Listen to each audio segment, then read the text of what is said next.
melalui Zoom di LTS ya, Latkos Teknik Sipil, atau untuk perusahaannya di Langen Teknik Satria. Sebelum kita memasuki materi, saya perkenalkan dulu ya, boleh ya? Nama saya Asep Mujijat. Kebetulan di sini saya mengambil spesialisasi jurusan Teknik Sipil jenjang magister. Nah, untuk materi yang akan saya sampaikan adalah tentang high performance concrete, yaitu tentang spesifik concrete ya, beton-beton khusus. Jadi mungkin kalau kita tahu beton itu kan semen, pasir, kerikil gitu ya, yang pada umumnya yang sering kita ketahui. Nah, untuk yang sekarang kita itu akan membahas tentang beton khusus atau spesifik concrete ya. Jadi beton yang digunakan untuk bangunan-bangunan tertentu. Jadi nggak cuma bangunan misalkan perumahan atau misalkan cuma gedung biasa gitu, tapi ini bangunan tertentu ya, terutama untuk megastructure. Oke, sebelumnya saya akan share screen terlebih dahulu. Sudah terlihat teman-teman? Oke ya. Oke, tentang specialty concrete, high and value materials. Jadi tentang beton khusus yang memiliki nilai serta nilai yang tinggi ya, high and value materials, di mana material tersebut material-material yang digunakan lebih khusus ya. Jadi bukan cuma beton seperti pada umumnya. Oke, next. Oke, nah untuk high value concrete itu apa sih high value concrete? Nah untuk beton yang memiliki nilai yang tinggi atau high value itu indikatornya itu adalah cost of material. Jadi dia itu untuk ongkos dari material tersebut adalah lebih murah. Mungkin kita mengetahui ya kalau untuk membuat suatu mega proyek dibutuhkan beton istilahnya yang volumenya lebih banyak ya, atau beton-beton massa gitu ya, yang produksinya masif, dan untuk memproduksi beton tersebut dibutuhkan banyak sekali bahan atau material pembentuk beton. Nah, tetapi untuk yang cost material, bagaimana caranya untuk menghasilkan beton di mana materialnya itu lebih ramping gitu, maksudnya value dari segi value itu lebih small gitu ya, dibandingkan beton-beton yang diproduksi pada umumnya. Yang berikutnya adalah cost of placement yang signifikan. Jadi untuk penempatannya juga dia lebih signifikan. Jadi di mana pada saat beton tersebut diletakkan, misalkan setelah dibuat kemudian diletakkan atau dicetak di tempat gitu, dia itu lebih mudah ya, itu untuk yang cost of placement. Yang berikutnya adalah cost of replacement. Nah, untuk cost of replacement yaitu yang tinggi ya. Jadi penempatan beton tersebut, misal pada saat kita memesan beton ready mix, misal kita pesan betonnya itu misal di Jakarta tuh. Nah, kemudian ketika dari Jakarta terus dibawa ke Cikarang misalkan ya. Nah, untuk penempatan replacementnya itu bagaimana caranya sih supaya beton yang yang kita cek di Jakarta itu pada saat dibawa ke Cikarang dia tidak akan mengalami penggumpalan di tengah jalan karena misalkan karena temperatur yang panas, misalkan terjadi kemacetan dan sebagainya. Nah, itu juga cost of replacement-nya juga high ya. Nah, itu adalah high value atau misalkan nilai-nilai yang kita dapatkan yang lebih di konkret itu ya, untuk mendapatkan beton-beton khusus itu ya. Oke, nah ini high value concrete. High value concrete generally associated with high performance. Ya, jadi secara umumnya itu untuk high value concrete itu dia itu memiliki performa yang tinggi juga ya, makanya disebut dengan high value concrete. Nah, what is high performance? Nah, untuk high performance-nya itu apa saja sih? Nah, di sini yang pertama ada high early strength concrete, kemudian ada high strength concrete, ada high durability concrete, ada self consolidating concrete, dan reactive powder concrete. Oke, saya akan jelaskan yang pertama tentang high early strength concrete. Nah, untuk high early strength concrete adalah beton yang membutuhkan kekuatan awal yang lebih tinggi. Mungkin kita tahu tentang beton-beton prategang ya. Untuk misalkan kita membuat suatu jembatan di mana dia membutuhkan momen maksimal pada saat awal, sehingga ketika dia dilakukan suatu pembebanan, beton tersebut itu akan langsung menerima beban maksimal tanpa mengalami lendutan ya. Jadi itu tidak akan merubah atau tidak akan membuat deformasi dari suatu struktur tersebut. Nah, makanya dibutuhkan high early strength concrete, di mana beton yang memiliki kekuatan yang tinggi pada saat awal percetakan ya. Itu adalah high early strength concrete. Yang berikutnya adalah high strength concrete, yaitu beton yang memiliki kekuatan yang tinggi. Nah, apa bedanya yang pertama yang tadi, yang high early strength concrete, dan yang kedua tentang high strength concrete? Dari rekan-rekan ada yang bisa menjawab? Oke. Nah, yang pertama tentang high early strength concrete ya.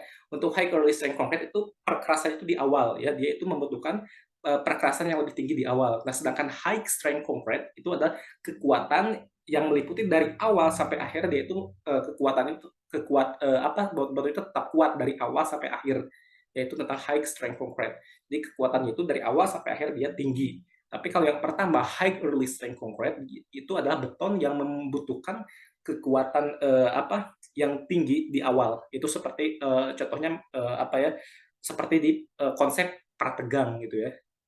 Nah, yang berikutnya yang ketiga adalah high durability concrete. Nah, itu kalau untuk high durability concrete adalah ketahanan yang tinggi. Jadi beton yang memiliki ketahanan tinggi. Nah, beton tersebut ketahanan yang tinggi terhadap apa? Misal terhadap beban-beban gempa yang terjadi pada struktur tersebut. Kemudian misalkan ketika beton tersebut dipakai sebagai landasan atau footing dalam konstruksi konstruksi dermaga atau misalkan konstruksi di pantai, itu dia itu memiliki durability atau keandalan yang tinggi. Itu adalah high durability concrete. Nah, yang berikutnya adalah self consolidating concrete, di mana beton tersebut bisa mengkonsolidasikan secara sendiri. Mungkin kita pernah dengar tentang self healing concrete. Ada self healing concrete dan ada self consolidating concrete. Nah, untuk self healing concrete berarti beton tersebut dia itu bisa healing itu seperti apa ya? Kalau luka itu bisa menyembuhkan sendiri. Jadi apabila beton tersebut misalkan mengalami keretakan atau itu misalkan retak rambut atau retaknya lebih yang parah, dia itu pada saat retak, kemudian misalkan ada air atau udara yang masuk, dia itu akan terjadi suatu reaksi kimia di mana dia itu akan mengeluarkan terjadi suatu reaksi kimia di mana dia itu akan menutup si lukanya itu sendiri. Jadi misalkan retak rambut itu akan tertutup dengan sendirinya ketika beton tersebut dia itu bersatu dengan air atau misalkan terjadi interaksi dengan air. Nah, itu salah satu metode di self healing. Nah, begitupun dengan self consolidating concrete, di mana beton tersebut dia bisa mengalami konsolidasi secara sendiri. Jadi dia itu akan terbentuk suatu konsolidasi di mana akan mengeras gitu ya, konsolidasi, tidak akan terjadi segregasi pada beton tersebut. Nah, yang berikutnya adalah reactive powder concrete, di mana reactive powder itu beton-beton yang diaktifasi oleh serbuk ya. Jadi beton itu diaktifasi oleh serbuk, di mana ketika misalkan dengan ditambahkan powder tersebut, beton itu akan mengalami volume yang lebih tertutup. Jadi volumenya itu dia lebih tertutup dan sehingga apabila misalkan ada air atau misalkan ada zat-zat kimia lainnya itu tidak bisa untuk memasuki si beton tersebut. Kenapa? Hal ini bertujuan agar apabila misalkan beton tersebut merupakan beton bertulang, tulangan yang terdapat di dalam beton itu akan dilindungi oleh oleh si selimut beton yang ada di sekitarnya, sehingga tidak akan menyentuh bagian si tulangannya. Kita tahu bahwa besi itu rawan dengan korosi.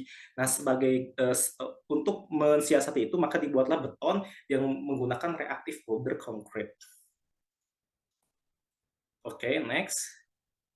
Yang berikutnya adalah characteristics of high performance concrete. Nah, ini untuk karakteristiknya untuk high performance concrete ada apa aja sih? Nah, yang pertama ada high early strength, ya. Yang kedua ada high strength, kemudian ada high modulus of elasticity, kemudian ada high absorption resistance, kemudian ada high durability and long life in safer environments. Yang berikutnya ada low permeability and diffusion, dan yang berikutnya adalah resistance to chemical attack. Oke, saya akan menjelaskan yang pertama dulu tentang high early strength. Nah, untuk high early strength itu beton yang memiliki beton tersebut yaitu memiliki kekuatan awal yang tinggi. Mungkin kalau kita mengetahui umur beton kan 28 hari ya. Nah, dalam 28 hari itu terjadi peningkatan kekuatan dari umur 1 hari, 2 hari, 3 hari. kemudian di umur berikutnya 7, 14, dan 28. Nah, di situ terjadi suatu peningkatan di kurvanya itu. Nah, tetapi dalam high early strength, di mana beton tersebut 7 hari, dia harus memiliki kekuatan yang distandarkan. Misalkan distandarkannya itu kita harus mendapatkan kekuatan sebesar 4 megapascal. Nah, bagaimana sih mencapainya itu? Nah, itu akan dibutuhkan suatu bahan admixture untuk komposisi dari beton tersebut. Itu untuk yang pertama tentang high early strength. Yang berikut adalah high strength. High strength yaitu beton itu jadi sifat beton itu kan seperti ini ya, ketika dia umur 28 dia mencapai kekuatan maksimal pada beton tersebut untuk dilakukan pengujian. Tetapi setelah umur 28 beton itu akan mengalami perkuatan. Jadi perkuatan sampai dia itu semakin bertambah umurnya dia akan semakin kuat. Itu adalah high strength. Yang berikutnya adalah high modulus of elasticity. Nah, seperti yang kita tahu, modulus elastisitas adalah perbandingan antara tegangan dan regangan. Nah, dari perbandingan tegangan dan regangan tersebut untuk menghasilkan modulus elastisitas yang tinggi, di mana nilai tegangan itu tinggi dan regangannya kecil, itu modulus elastisitasnya tinggi. Tapi ketika misalkan nilai tegangan dan regangan sama, itu menghasilkan nilai yang modulus elastisitasnya 1. Sehingga kita memungkinkan untuk mendapatkan modulus elastisitas yang baik, tegangan besar, kemudian regangannya kecil, atau misalkan kebalikannya itu akan berhubungan tentang di modulus elasticity ya. Yang berikutnya, oh ya, untuk modulus elasticity itu adalah kemampuan suatu beton untuk dia itu menerima deformasi, tetapi dia itu bisa kembali ke bentuk awalnya lagi. Itu adalah modulus elasticity ya. Tetapi ada yang plasticity. Nah, ketika misalkan masuknya ke plasticity, di mana pada saat dia mendapatkan beban, kemudian dia mengalami collapse atau crack, si struktur tersebut tidak bisa kembali ke seperti semula, maka disebut adalah plasticity. Nah, sedangkan di sini adalah tentang modulus elasticity, di mana beton tersebut ketika dia menerima deformasi, dia akan kembali ke bentuk awalnya. Yang berikutnya adalah high abrasion resistance. Nah, untuk high abrasion resistance adalah kemampuan dari beton itu sendiri untuk mengatasi abrasi. Nah, ini khususnya untuk bangunan-bangunan yang lepas pantai ya. Untuk bangun-bangun lepas pantai, misalkan dermaga ataupun pelabuhan. Nah, itu membutuhkan beton-beton yang resistensi terhadap abrasi. Seperti misalkan terjadi goncangan, atau mungkin kalau kalian main ke pelabuhan Tanjung Mas atau Tanjung Priok, mungkin kalian ada ya bahan yang seperti kaki 3 itu ya, itu untuk pemecah gelombang kayak gitu ya. Di situ ada untuk high abrasion resistance. Nah, ini untuk aplikasinya biasanya untuk footing pada bangunan di dermaga atau bangunan lepas pantai. Yang berikutnya adalah high durability and long life in severe environments. Nah, ini adalah high durability adalah ketahanan yang tinggi dan juga long life, umur yang panjang in severe environments. Nah, seperti kita ketahui, misalkan kalau kita membangun suatu bangunan, di mana bangunan tersebut misalkan berada di daerah pantai atau misalkan daerah air asin ataupun misalkan daerah-daerah rawa, itu kan daerah-daerah tersebut mengandung tinggi garam, kemudian atau bahan-bahan kimia lainnya. Dan bahan-bahan kimia yang lainnya itu bahannya bisa merusak si beton itu sendiri. Jadi bahan-bahan kimia itu ketika bahan kimia ataupun garam tersebut memasuki pori-pori dari beton, dia akan merusak beton, dan yang paling bahayanya itu dia akan merusak ke dalam menuju ke tulangannya, sehingga menyebabkan korosi pada tulangan. Nah, apabila tulang tersebut korosi, karena sifat beton itu adalah getas, kemungkinan kalau misalnya terjadi beban yang berlebih pada beton tersebut akan mengalami crack atau collapse. Makanya dibutuhkan high durability yang tinggi. Oke. Yang berikutnya adalah low permeability and diffusion. Nah, ini hubungannya adalah permeabilitas dan difusi. Jadi kemampuan dari beton tersebut dalam misalkan daya serap air, dan misalkan dia itu bisa mengabsorpsi juga ya, itu di permeabilitas sama diffusion. Nanti ada batasnya berapa, ada 2-5% atau berapa, itu ada batas-batasnya. Nah, sehingga untuk mendapatkan permeability-nya itu harus kecil ya. Itu yang ke-6 ya. Oke, dan yang ketujuh adalah resistance to chemical attack. Nah, ini yang barusan ya, ada resistensi terhadap serangan dari zat-zat kimia. Nah, itu jadi untuk high performance concrete itu harus memiliki resistensi terhadap chemical attack atau serangan-serangan zat kimia. Seperti yang barusan sudah dibahas, misalkan serangan dari NaCl atau garam, kemudian serangan dari asam, dan serangan-serangan dari misalkan radiasi nuklir. Kalau misalkan kita mau membuat suatu reaktor nuklir atau misalkan di bagian rumah sakit yang menangani kedokteran nuklir ya, itu kan bangunan itu harus kedap terhadap radiasi juga. Nah, itu harus untuk high performance concrete itu dibutuhkan resistensi yang bagus untuk chemical attack. Nah, yang berikutnya adalah karakteristik of high performance concrete ya. Karakteristik of high performance concrete. Ya, ada apa aja karakteristiknya? Yang pertama ada high resistance to frost and desired scaling damage, yaitu tentang kerusakan ya, scaling damage. Jadi bagian luar dari si beton tersebut. Mungkin kalau kita ibaratkan seperti gigi kita yang misalkan sering makan uh, es krim atau misalkan sering makan permen, itu misalkan itu kan di gigi itu nanti akan terbentuk plak dan karang gigi. Nah, karang gigi dan plak tersebut itu secara uh, waktu ya itu bisa merusak bagian luarnya. Nah, ketika bagian luar atau bagian misalkan sampai masuk ke selimut beton, otomatis itu dia bisa merusak bagian dalam beton termasuk di tulangan-tulangannya. Gitu. Kemudian yang kedua adalah toughness and impact resistance, yaitu toughness itu adalah kekuatan itu lebih ke uh, keras ya, jadi kekerasan dari si beton tersebut. Jadi dia itu ketika dia itu menerima beban, dia itu memiliki toughness, kekerasan yang benar-benar keras gitu ya, impactnya itu ya, itu yang toughness. Yang ketiga adalah volume stability, yaitu adalah stabilitas dari volume beton. Mungkin seperti yang kita ketahui, beton itu setiap material, jadi dia cuma beton saja, dia itu akan mengalami deformasi. Nah, deformasi itu sendiri dipengaruhi oleh adanya bisa oleh temperatur, kemudian oleh suhu. Itu deformasi sangat dipengaruhi oleh itu ya, oleh temperatur, oleh suhu, kemudian oleh beberapa faktor lainnya. Nah, sehingga menyebabkan volumenya itu dia berubah. Nah, bagaimana caranya sih untuk mensiasati volume tersebut? Karena misalkan apabila kita mencetak suatu beton, ternyata atau misalkan beton sudah jadi dan ternyata dia itu mendapatkan panas ya, karena memang pada saat terbangun di daerah yang panas itu akan mengalami deformasi dan akan volume itu terjadi rangkak dan susut, pengembangan dan penyusutan.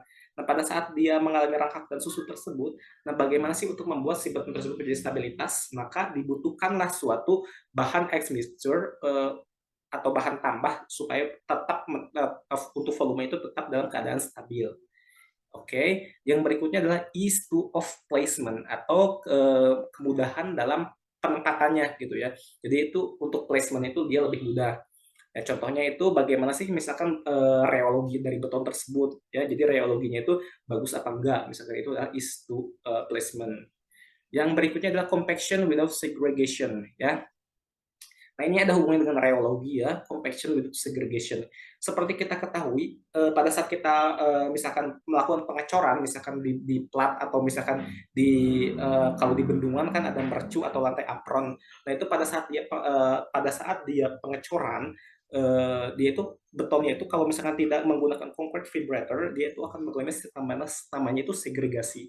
Nah, segregasi itu adalah pemisahan dari material-material pembentuk beton seperti misalkan kerikil misalkan di titik A di titik sebelah sini, kemudian yang sebelah sana itu tidak terdapat kerikil. Nah, itu jangan sampai terjadi seperti itu, sehingga si kerikil-kerikil itu harus sama rata, dia itu harus sama rata, terbagi rata gitu di antara titik A, B, C, D semuanya harus terbagi merata.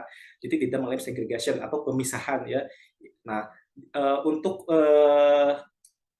untuk high performance concrete itu akan dibuatkan suatu reologi yang baik. Bagaimana caranya supaya beton itu ketika misalkan dia dicetak memakai concrete vibrator, dia lebih mudah untuk melepaskan diri ya. Maksudnya si agregat-agregat itu bisa dengan sendirinya spread gitu, tidak terjadi segregasi. Nah, untuk yang berikutnya adalah inhibition of bacterial and mold growth, yaitu inhibition of bacteria, jadi perlawanan terhadap bakteri. Nah, mungkin seperti kita ketahui ada beberapa bakteri yang dapat merusak bagian beton itu sendiri dan bisa sampai ke bagian inti atau tengah, dan itu dari tengah tersebut apabila sudah rusak nanti akan terjadi kropos pada beton tersebut. Ya, makanya di sini ada inhibition of bacterial and mold growth ya. Oke, itu untuk karakteristiknya. Yang berikutnya, nah ini adalah material materials used in high performance concrete. Nah, apa saja sih material yang digunakan untuk membuat suatu high performance concrete? Nah, ini material yang pertama adalah Portland cement. Ini materialnya bisa kalian lihat sendiri ya. Ada Portland cement, ada blended cement, ada fly ash, slag, silica fume, ada calcium clay, metacolin ya, atau calcium shell, super plasticizer, high grains water reducer, or hydration control admixture. Nah, untuk material itu sendiri yang pertama saya akan menjelaskan tentang Portland cement ya, semen atau semen Portland.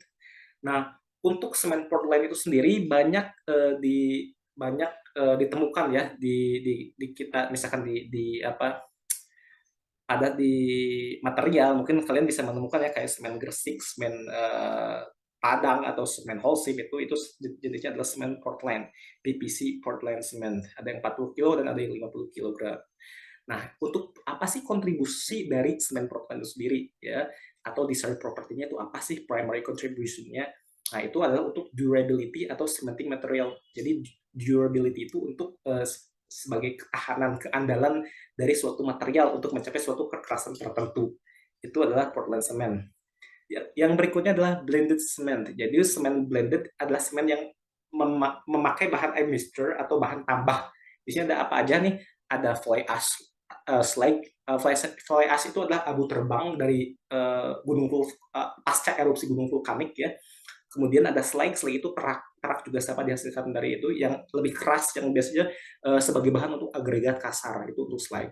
Yang berikutnya silica fume juga sama itu pasir ya bentuknya itu seperti pasir silika itu silika foam, kemudian ada metacolin juga sama, itu sebagai agregat, dan calcium shell, itu juga sama agregat. Nah, keempat bahan ini biasanya digunakan untuk high strength, untuk mendapatkan kekuatan yang lebih tinggi dibandingkan dengan menggunakan si material koral atau material batu-batu yang seperti biasanya. Nah, maka untuk mendapatkan durability atau high strength itu bisa memakai fly ash, kemudian slag atau kerak, silicium atau metacolin itu ya, itu bisa digunakan sebagai bahan tambah untuk mendapatkan high performance concrete. Oke, yang berikutnya adalah super plasticizers. Nah, ini hubungannya untuk flowability. Jadi kemampuan si beton tersebut itu tidak mengalami supaya untuk lebih mudah untuk cair gitu maksudnya istilahnya bahasa itu reologi beton. Nah, reologi itu seperti ini ya. Kamu mungkin tahu ya antara air, minyak, susu. Mungkin kamu pernah menuangkan air, minyak, susu sama satu lagi ya susu kental manis ya. Kemudian dimasukkan susu kental manis ke dalam air dalam waktu yang sama, susu kental manis yang satunya misalkan air sama-sama dari corong ya, tetapi kenapa air itu lebih cepat sampainya itu, nah sedangkan susu kental manis itu lama. Nah itu hubungannya dengan reologi. Nah maka dibutuhkan super plasticizer ya untuk kontribusi ke flowability. Nah berikutnya adalah high range water reducer. Nah ini adalah hubungannya dengan rasio water cement rasio atau fast faktor air semen. Dimana kalau misalkan pada saat pembuatan beton water semennya terlalu tinggi itu bahkan tidak bagus ya, itu tidak bagus karena itu bisa menyebabkan proses hidrasi yang tinggi juga. Makanya untuk mengurangi itu maka air itu harus dikurangi rasio semen itu. Tetapi bagaimana caranya rasio semen dikurangi tapi beton tersebut dia itu akan membentuk suatu mortar yang istilahnya yang pas gitu ya. Jadi jangan terlalu kental dan jangan terlalu encer. Nah, mungkin kebanyakan orang untuk mortar yang mudah dibentuk dan tidak terjadi segregasi adalah mortar yang sedikit encer di mana dia akan mendapatkan suatu bentuk mortar yang gampang dicetak. Tetapi itu kan kelebihan air. Nah makanya di high performance concrete itu ada suatu bahan tambah yang berfungsi untuk mengurangi air. Oke, yang berikutnya adalah hydration control admixture. Nah ini adalah admixture yang digunakan untuk mengkontrol proses hidrasi yang terjadi di dalam beton tersebut. Ya seperti kita ketahui kalau misalkan beton tersebut lama di jalan, misalkan beton itu dibuat di Jakarta untuk dikirim ke Cikarang. Nah selama proses perjalanan misal kurang lebih 2 jam mungkin atau lebih. Nah pada saat proses perjalanan itu bagaimana sih caranya supaya molen atau misalkan beton yang terdapat di dalam molen tersebut itu tidak sampai mengeras di jalan. Nah mungkin kita bisa melihat molen itu dia itu akan akan bekerja seperti memutarkan molennya itu ya selama perjalanan. Nah, di satu sisi selain memutarkan itu ada bahan admixture atau bahan tambah lain yang berfungsi untuk mengontrol proses hidrasi di dalam beton tersebut. Itu untuk fungsinya sebagai control settings. Oke. Yang berikutnya ya adalah material yang digunakan untuk high performance. Ada apa aja nih? Tadi kan udah dijelasin beberapa material yang bisa kalian ketahui. Mungkin kalian bisa lihat ya bagaimana sih fly ash, slag, atau misalnya silika film itu seperti apa. Nah, yang berikutnya adalah material yang digunakan untuk high performance concrete ya, yang pada umumnya nih. Retarder. Nah, ada yang retarder untuk memperlambat, itu hubungannya dengan control setting. Kemudian ada accelerators itu untuk mempercepat. Ya, itu adalah setting untuk mempercepat suatu beton tersebut agar lebih cepat untuk mengeras. Ya, kalau memperlambat mungkin untuk beton-beton yang misalkan terjadi di area yang panas ya, jadi diperlambat. Nah, sedangkan untuk akselerator itu untuk mempercepat kering. Misalkan kita akan membuat suatu bangunan itu di pelabuhan atau bangunan-bangunan yang dingin, itu kemungkinan akan cepat untuk terjadi mengering. Oke, selanjutnya adalah korosi inhibitor, inhibitor untuk korosi ya, jadi supaya penahan dia korosi. Kemudian untuk water reducer untuk mengurangi air, ada shrinkage reducer untuk mengurangi rafak dan susu, ASR inhibitor untuk mengkontrol alkali silika. Kemudian ada optimally grade agregat yang berfungsi untuk mengimprove atau memperbaiki workability atau pasta dari si beton tersebut ya. Dan yang terakhir ada polymer atau latex modifier. Nah, ini hubungannya untuk durabilitas atau ketahanan keandalan dari beton tersebut. Oke. Oke, sebelumnya ada yang tanyakan dulu nggak tentang material-material yang digunakan? Ini saya seperti ini ya, cepat-cepat ya. Ini memang saya akan menjelaskannya lebih cepat karena materi itu sangat banyak ya, materi itu sangat banyak. Jadi kalian nanti untuk PowerPoint ini akan dibagi menjadi 4 ya. Jadi akan saya jelaskan menjadi ada 4 part kalau istilahnya. Kalau orang-orang bilang part gitu ya, akan menjadi 4 bagian. Nah, ini setiap bagian itu kurang lebih 30 menit ya. Jadi kalau misalkan sekali langsung diterangkan, mungkin itu akan banyak sekali ya, dan itu takutnya nanti bakal lebih istilahnya pusing gitu ya.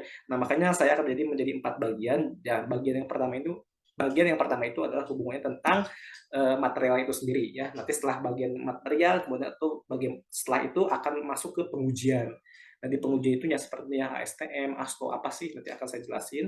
Yang berikutnya kemudian ada misalkan jenis-jenis dan contohnya. Di situ juga akan saya jelaskan. Materials used in high performance concrete. Nah, untuk material yang pertama itu adalah material yang fungsinya itu sebagai retarders atau untuk memperlambat ya. Nah, di sini fungsi dari retarders itu sendiri berfungsi untuk control setting, terutama untuk memperlambat suatu beton agar tidak cepat mengeras. Nah, salah satunya itu contoh yang kemarin pernah saya berikan ya, contohnya itu ya full screen dulu ya. Oke, contohnya itu seperti yang pernah saya kemarin utarakan ya, yaitu misalkan kalau kita pesen beton misalkan di ready mix ya, beton ready mix di Cikarang, kemudian beton tersebut akan dibawa ke Jakarta ya, itu kan akan membutuhkan waktu yang cukup lama. Nah, itu bagaimana sih caranya supaya beton itu tidak mengeras di jalan. Nah, maka dibutuhkan retarders, itu bahan tambah atau admixture yang berfungsi untuk memperlambat pengikatan beton, jadi supaya beton itu tidak cepat mengeras ketika di perjalanan. Nah, salah satu fungsinya yang lain itu adalah untuk memperlambat pengikatan beton di suhu yang panas. Jadi pada saat suhu yang panas kemungkinan besar beton akan mengalami pengikatan awal yang lebih cepat. Nah, makanya dibutuhkan retarders sebagai bahan tambah atau admixture supaya beton tersebut tidak mengalami pengikatan yang lebih cepat ya. Itu maka dibutuhkan retarders atau untuk primary contribution-nya sebagai control setting.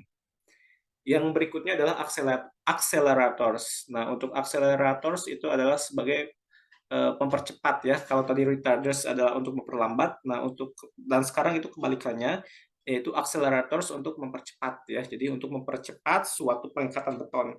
Nah, ini salah satu contohnya itu pada saat kita mau membuat bendungan atau dermaga gitu ya, itu kan betonnya itu harus cepat mengering gitu ya. Sedangkan di sekitar kan itu air atau suhunya yang dingin atau lembab. Nah, itu bagaimana caranya supaya beton itu cepat untuk membentuk suatu ikatan beton dari beton segar menuju ke beton yang keras, dan dibutuhkan akselerator untuk mempercepatnya. Jadi untuk bahan admixture yang digunakan ada bahan kimia campuran untuk beton tersebut yang berfungsi untuk mempercepat. Itu ya, itu yang accelerators. Yang berikutnya adalah corrosion inhibitor. Nah, ini sebagai penangkal dari korosi ya. Nah, ini korosi itu hubungannya itu bukan di betonnya, tetapi di bajanya. Jadi pada saat apa beton bertulang pada beton bertulang di dalam itu kan ada tulangan dari baja. Nah, tetapi tulangan baja tersebut apabila dia terkena NaCl atau misalkan terkena air laut atau misalkan terkena bahan-bahan kimia lainnya, maka baja atau tulangan yang terdapat dalam beton tersebut itu rawan terjadi korosi. Nah, maka dibutuhkan inhibitor, yaitu bahan kimia yang berfungsi untuk pelapis dari si tulangan-tulangan di dalam beton tersebut, sehingga apabila misalnya terjadi permeabilitas dari air laut yang masuk ke dalam beton tersebut dan menuju tulangan yang ada di dalamnya, maka itu bisa diprotek gitu ya dari corrosion inhibitors tersebut.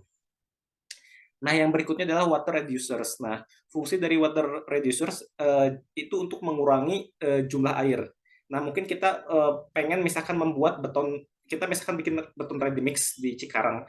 Nah, pada saat misalkan beton tersebut, kalau misalkan supaya beton tersebut sampai di Jakarta itu dalam keadaannya tetap sesuai gitu, fase-nya itu sesuai, tidak tidak berkurang airnya. Kan kalau di perjalanan kan panas, pasti air menguap toh.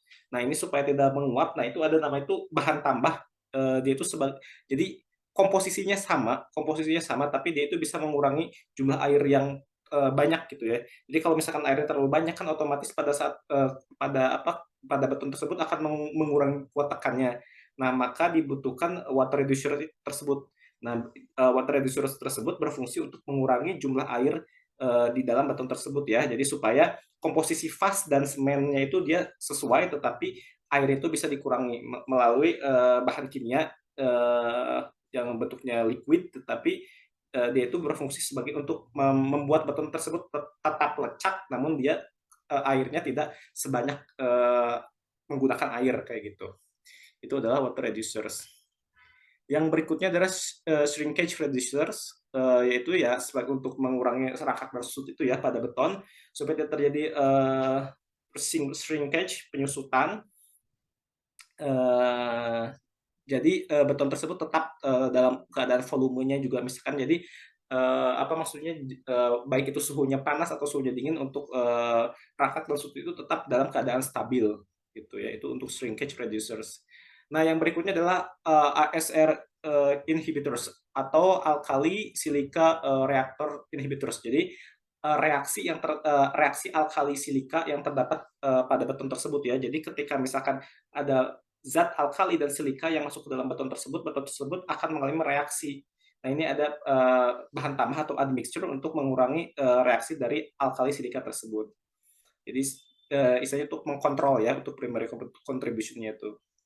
Nah, yang berikutnya adalah optimally grade aggregate. Nah, ini agregat yang dioptimalkan, baik agregat halus dan agregat kasar yang digunakan pada bahan tambah beton tersebut. Ya, ini memakai bahan-bahan lainnya. Contohnya yang sebelumnya pernah saya utarakannya seperti slag atau terak, kemudian ada silica foam atau fly ash, itu sebagai bahan-bahan pengganti sebagian agregat yang digunakan dalam beton tersebut. Nah, fungsi itu sendiri adalah untuk mengimprove workability atau reduce waste. Jadi untuk mengimprove kelecakan atau dari pasta beton tersebut gitu loh. Nah, itu adalah optimally graded aggregate. Yang berikutnya adalah polymer latex modifiers. Nah, ini hubungannya sama durability atau ketahanan dari beton tersebut. Jadi di modifiers berupa bahan-bahan kimia polimer untuk ketahanan dari beton tersebut. Baik itu ketahanan dari zat-zat kimia yang menyerang beton tersebut ataupun dari suhu serta istilahnya temperatur, suhu, ataupun misalkan beban-beban yang mengakibatkan si beton tersebut dia mengalami retakan, kemudian ada air masuk dan itu bisa membuat batu tersebut mudah getas dan mengalami kerusakan. Oke, next. Nah, kemudian untuk selected properties of high performance concrete. Nah, ini metode-metode yang digunakan untuk mengetahui kekuatan dari beton tersebut. Nah, yang pertama itu adalah high strength, ya ini untuk menentukan kekuatan dari beton tersebut. Nah, untuk tesnya itu menggunakan metode ASTM C39. Nah, untuk high strength tersebut nanti diuji pada umur 28 sampai 91 hari, di mana harus memenuhi kekuatan antara 70 sampai 140 megapascal. Itu untuk pengujian menggunakan ASTM C39. Nah, untuk pengujian-pengujian ini adalah pengujian-pengujian standarnya Amerika ya. Mungkin kalau misalkan untuk di Indonesia itu beda lagi. Di Indonesia itu ada standar sendiri ya, namanya itu ada SNI khusus untuk beton, dan SNI untuk SNI di Indonesia itu mengalami perubahan ya. Mungkin kalau misalkan kita mayoritas ya, kebanyakan orang mungkin kita selalu memakai SNI tahun 71. Nah, di mana SNI tersebut memakai perbandingan beton 1:2:3, di mana 1 semen, 2 pasir, 3 kerikil. Nah, tetapi SNI yang tahun 71 tersebut dengan perbandingan volume 1, 2, dan 3 itu pada saat sekarang diuji itu ternyata untuk mencapai beton dengan mutu yang ditargetkan itu tidak mencapai. Nah, makanya untuk yang SNI yang sekarang digunakan SNI dengan menggunakan berat jenis untuk mix desainnya. Jadi nanti untuk SNI-nya memakai SNI yang terbaru sekarang. Itu untuk yang standar di Indonesia. Kalau untuk di standar Amerika kita memakai ASTM atau ACI, itu kita bisa memakai standar-standar tersebut. Jadi setiap negara itu punya standarnya masing-masing, seperti Amerika ASTM atau ACI, kemudian ada Inggris British Standard, terus Jepang juga ada, ya Jerman itu juga ada. Jadi kita memilih salah satu metode yang akan digunakan. Dan mungkin kalau kita ingin membandingkan antara kekuatan atau misalkan test method menggunakan ASTM British Standard atau yang digunakan di SNI, itu nanti bisa dilakukan ya untuk membedakan, misalkan ternyata menggunakan SNI dengan metode pengujiannya seperti ini menghasilkan beton sekian. Kemudian menggunakan metode ASTM C39 mendapatkan mutu beton dengan hasil sekian. Nah, sekarang untuk yang di high performance concrete, dia menggunakan metode ASTM C39, di mana kriteria betonnya itu diuji pada umur 28 sampai 91 hari, di mana kekuatan itu bertambah antara 70 sampai 140 megapascal. Nah, untuk berikutnya adalah untuk compression strength ya. Ini untuk compression strength itu untuk menguji kuat tekan dari beton tersebut. Nah, digunakan sama di ASTM C39 yang menguji tentang kekuatan dari beton tersebut. Nah, untuk kekuatan tersebut diuji pada umur 1 sampai 3 hari ya. Di mana pada saat umur 1 sampai 3 hari beton tersebut itu harus memenuhi antara 20 sampai 30 megapascal. Ya, itu untuk menguji compression strength itu di umur 1 sampai 3 hari ya, itu boleh bisa diuji. Tetapi kita tahu sendiri beton tersebut kan kalau di diagramnya itu umur matangnya beton itu adalah di umur 28. Nah, setelah umur 28 sampai sekian semakin bertambahnya umur beton itu akan mengalami kekuatan karena terjadi ikatan di dalam beton tersebut. Nah, tetapi untuk menguji compression strength menggunakan STMC 39 di umur 1 sampai 3 hari beton tersebut harus mempunyai kekuatan antara 20 sampai 30 megapascal. Itu yang kedua tentang compression strength. Dan yang ketiga adalah flexible strength untuk mengetahui fleksibilitas dari beton tersebut. Ini menggunakan metode ASTM C78, di mana untuk fleksibilitasnya itu antara 2 sampai 4 megapascal. Diuji pada umur 1 sampai 3 hari. Oke, itu untuk fleksibilitas. Yang selanjutnya tentang abrasion resistance. Jadi, resistensi terhadap abrasi. Nah, untuk resistensi terhadap abrasi itu biasanya beton-beton yang berhubungan langsung dengan air laut gitu ya. Nah, ini menggunakan metode ASTM C944. Nah, untuk kriterianya itu sendiri adalah 0 sampai 1 mm depth of water.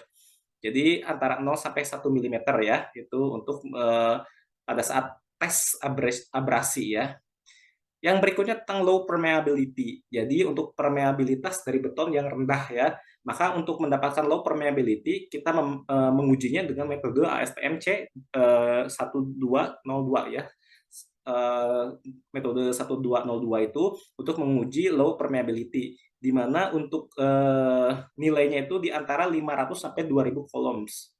Jadi nilai permeabilitasnya. Jadi permeabilitas beton itu adalah beton air yang bisa memasuki ke beton tersebut. Nah, itu permeabilitas ya. Jadi pengujian menggunakan ASTM C1202 gitu ya.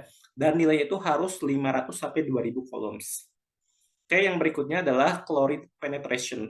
Nah, ini adalah tes penetrasi untuk asam klorida. Jadi tesnya itu seperti uh, apa ya? Jadi kayak masuk ke dalam si adukan beton tersebut ya, penetration. Nah, ini menggunakan ASTO ya T259 has 260 ya, itu 259 260 itu ada metode untuk pengujian chloride penetration. Nah, untuk nilai itu sendiri harus kurang dari 0,07 klorida pada saat umur 6 bulan. Jadi beton tersebut selama 6 bulan, jadi ada pengujiannya itu memang lama ya untuk beton tersebut. Nah, diujinya itu selama 6 bulan. Nah, pada saat 6 bulan tersebut, untuk kandungan kloridanya itu harus kurang dari 0,07%. Itu untuk tes chloride penetration. Yang berikutnya adalah low absorption. Nah, ini untuk absorpsi dari beton ya. Untuk absorpsinya itu menggunakan metode ASTM C642, di mana untuk kriterianya itu antara 2% sampai 5% ya untuk absorpsi dari beton tersebut. Yang berikutnya adalah high mode of elastic. Jadi modulus elastisitas beton ya. Nah, ini untuk modulus elastisitas betonnya itu yang high, yang tinggi ya. Nah, metode yang digunakan itu adalah ASTM C469, di mana kekuatannya itu harus lebih dari 40 gigapascal atau 40.000 megapascal ya. Itu untuk modulus elastisitas dari beton ya. Di mana modulus elastisitas tersebut adalah perbandingan dari tekanan dibagi regangan ya, stress per strain ya, itu untuk modulus elastisitas. Dimana ketika misalkan dia mendapat tegangan yang tinggi atau misalkan dia mendapatkan kuat tekan dari tegangan itu, tegangan tersebut berasal dari kuat tekan, maka regangannya juga harus tinggi sehingga beton tersebut berada pada modulus elastisitas yang tinggi juga. Tetapi kalau misalkan beton tersebut tidak mencapai modulus elastisitas yang tinggi, beton tersebut akan mengalami plastisitas, sehingga ketika misalkan beton tersebut dibebani atau menerima suatu beban, beton tersebut akan mengalami kolaps. Jadi membentuk suatu plastisitas di mana tidak bisa kembali ke bentuk sebelumnya. Oke, itu ya. Itu tentang high performance concrete ya, dari segi propertinya ya, apa saja. Dan juga pengujian-pengujiannya bisa dilihat. Nah, untuk ini adalah standar Amerika ya. Kemudian untuk standar Indonesia itu ada sendiri di SNI yang dikeluarkan dari Kementerian PUPR. Oke, yang berikutnya yaitu high early strength concrete. Ya, jadi high early strength concrete itu dibutuhkan. Jadi kekuatan awal dari suatu beton itu dibutuhkan. Nah, biasanya ini mungkin kalian pernah dengar tentang beton prategang ya. Nah, beton prategang itu digunakan untuk menghasilkan beton dengan kekuatan momen maksimal yang tinggi pada saat umur yang awal. Jadi misalkan kita tahu umur beton adalah 28 hari. Jadi kita itu tidak harus menunggu 28 hari dulu untuk mencapai momen maks yang diinginkan. Nah, tetapi di umur 1 sampai 3 hari kita bisa mendapatkan momen maks atau misalkan kuat tekan yang tinggi yang diharapkan. Contohnya pada saat pembangunan jembatan. Nah, pada saat proses pembangunan jembatan, beban-bebannya itu kan dibuat beban-beban yang benar-benar berat. Nah, pada saat beban-beban benar-benar berat kemudian diuji, itu kalau misalkan dia prategang, high early strength, dia itu bisa menahan kekuatan itu lebih lebih besar lagi, jadi tidak mengalami lendutan. Tetapi kalau misalkan dia mengikuti umurnya, tidak melalui high early strength, pada saat bertambahnya umur dia itu akan mengalami lendutan. Tetapi dengan beton high early strength concrete, dia itu pada saat umur yang awal dia itu akan menerima momen yang lebih tinggi. Oke, nah metode yang digunakan adalah ASTM C39 ASTO T22, yaitu 20 sampai 28 megapascal atau 3000 sampai 4000 psi. pada saat umur 1 sampai 3 ya itu high early compressive strength ini hubungannya tentang kuat tekan dari beton pada saat umur yang awal jadi kita tidak menunggu sampai 28 hari.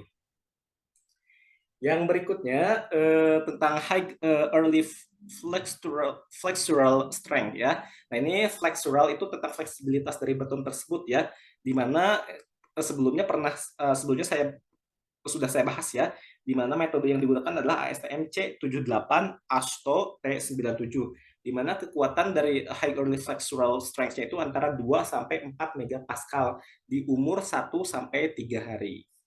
Oke. Yang berikutnya adalah high early strength concrete may be achieved by nah ini ya, tipe 3 or high early strength cement. Kemudian ada high cement content. Nah ini semen konten atau jadi banyaknya semen yang terdapat dalam beton tersebut. Nah, untuk banyaknya semen tersebut adalah 400 sampai 600 kg per meter kubik. Itu. Yang berikutnya adalah low water cementing material ratio. Nah, ini adalah rasio air atau FAS ya, faktor air semen. Jadi rasio antara air dan semen, atau kalau di kita lebih familiarnya dengan sebutan FAS atau faktor air semen. Nah, untuk faktor air semen yang digunakan adalah 0,20 sampai 0,45 dari massa si semen tersebut atau FAS ya. Nah, tetapi kalau misalkan kita berpikir, wah ini kenapa kalau 0,20 sampai 0,45 kemungkinan nanti akan mengalami pengikatan lebih awal ketika misalkan beton tersebut beton ready mix dan harus dikirim dari tempat A ke tempat B dengan jarak yang jauh. Dan makanya kita akan membutuhkan bahan tambah berupa admixture.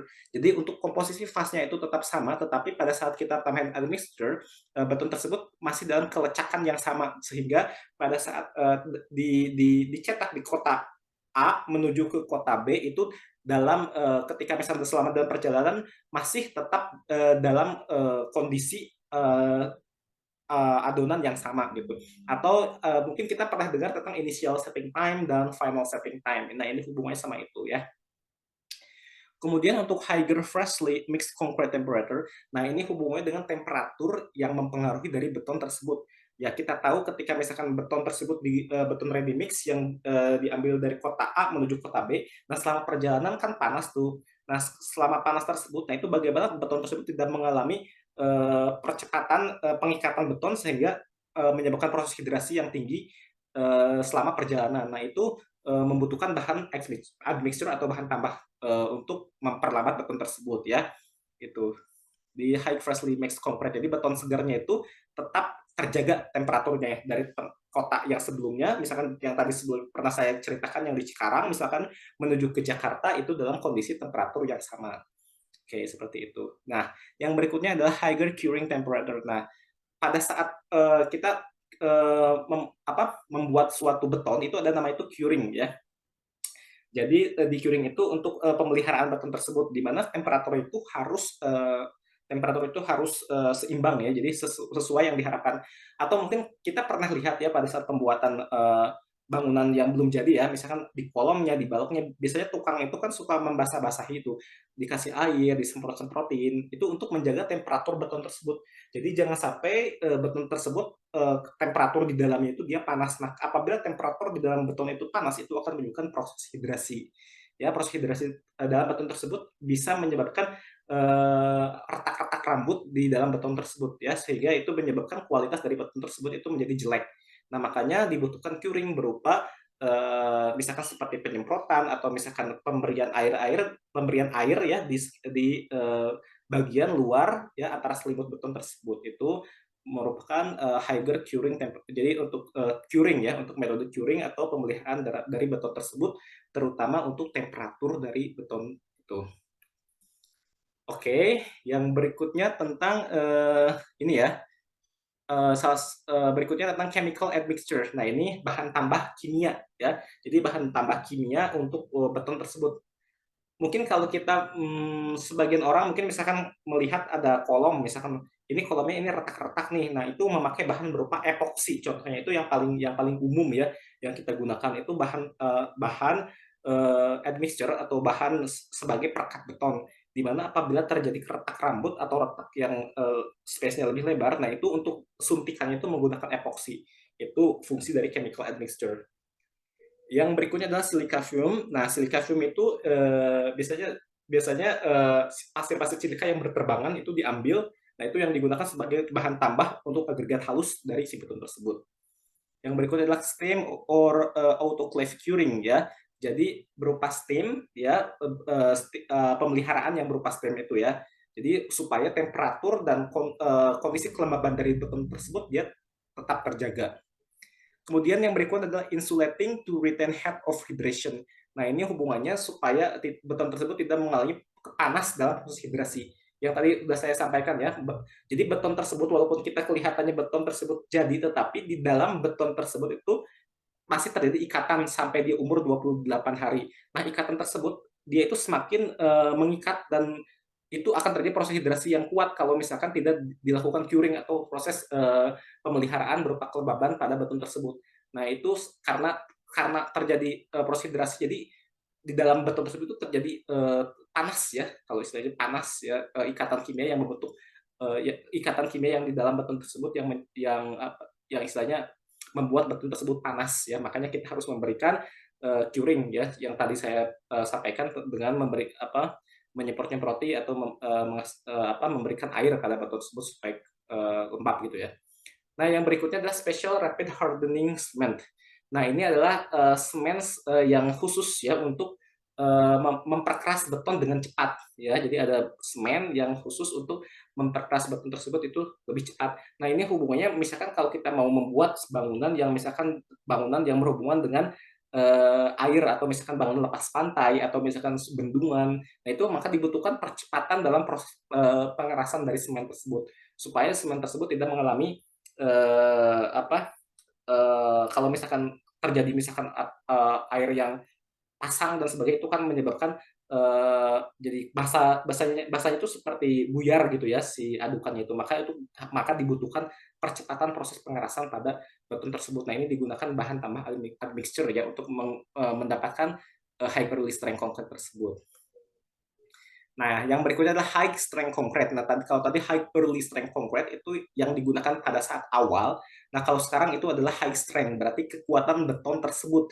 Jadi pada saat beton tersebut misalkan dari umur 28 sampai umur berikutnya, nah ini kekuatannya harus stabil atau naik ya, stabil naik.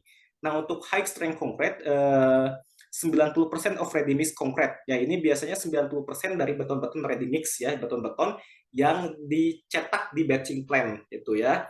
Nah, untuk kisarannya itu yang tadi sudah saya jelaskan antara 20 megapascal sampai 40 megapascal di umur 28 hari ya. Nah, itu untuk ini ya kekuatannya. Dan untuk high strength concrete-nya itu sendiri by definition pada saat umur 28 untuk compression strength-nya itu adalah 70 megapascal atau 10.000 psi ya. Ini untuk high strength concrete. Seperti itu. Oke, yang berikutnya nih nanti akan saya bahas ya tentang agregat ya. Di sini ada high strength concrete materials yaitu ada tentang agregat halus dan agregat kasar.